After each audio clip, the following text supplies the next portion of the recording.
Happy Thanksgiving! Can you believe it's Thanksgiving Day?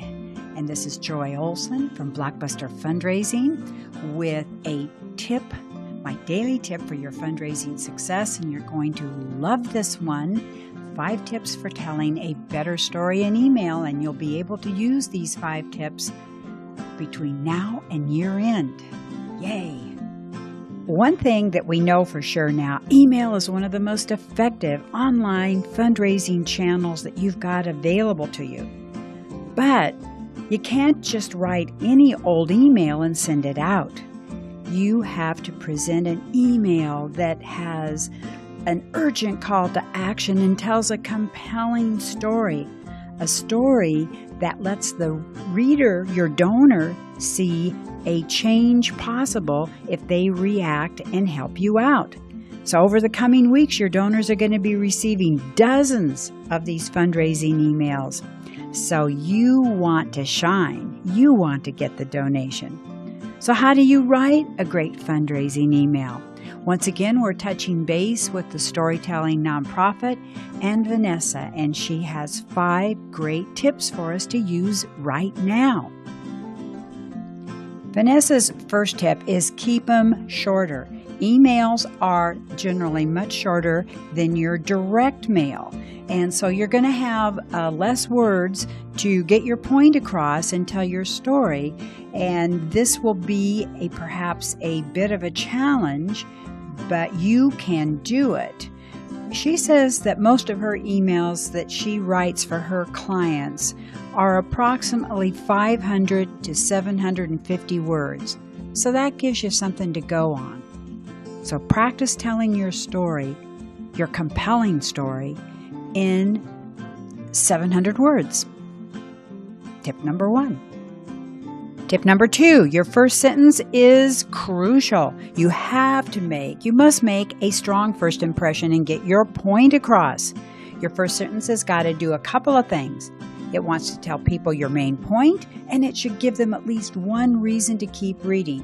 Here's an example that Vanessa gives us of a strong first sentence.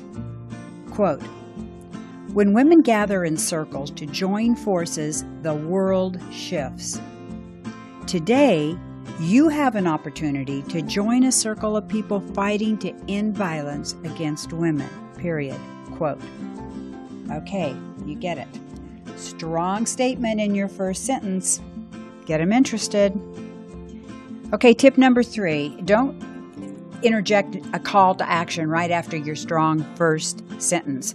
Build your case.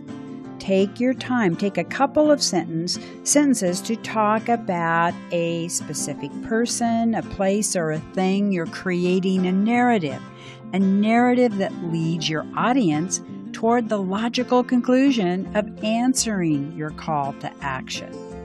If you go to the blog that I give you at the end of this, you can see some examples that Vanessa gives you.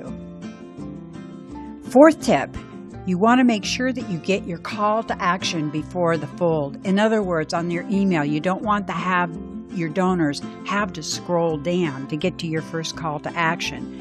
So you've got your bold, great opening statement, got a couple of short sentences building your case, and now you want to get a call to action in. And you want to make sure that your call to action is tangible, specific, and has some urgency to it. You've got to tell them this is what they've got to do now and how their gift is going to be used. And you've got to give them a clear idea of how their gift is going to make a difference, impact. They're going to help you solve a problem. 5th tip, in your year-end emails, you want to paint a picture and inspire action. Remember, you've got 750 words to do this, but you can add a great image or a great video that help you inspire action. Hey, happy Thanksgiving. This is a wonderful day, and we all have so much to be thankful for. And I'm so thankful for all of you that are working on great causes.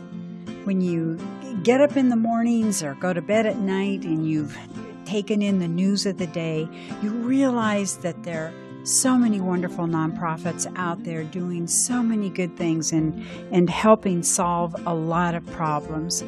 So good for you, good for us.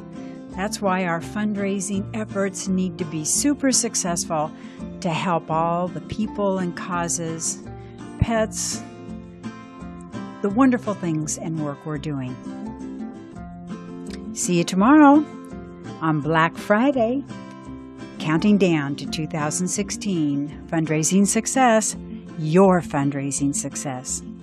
Thanks and bye-bye.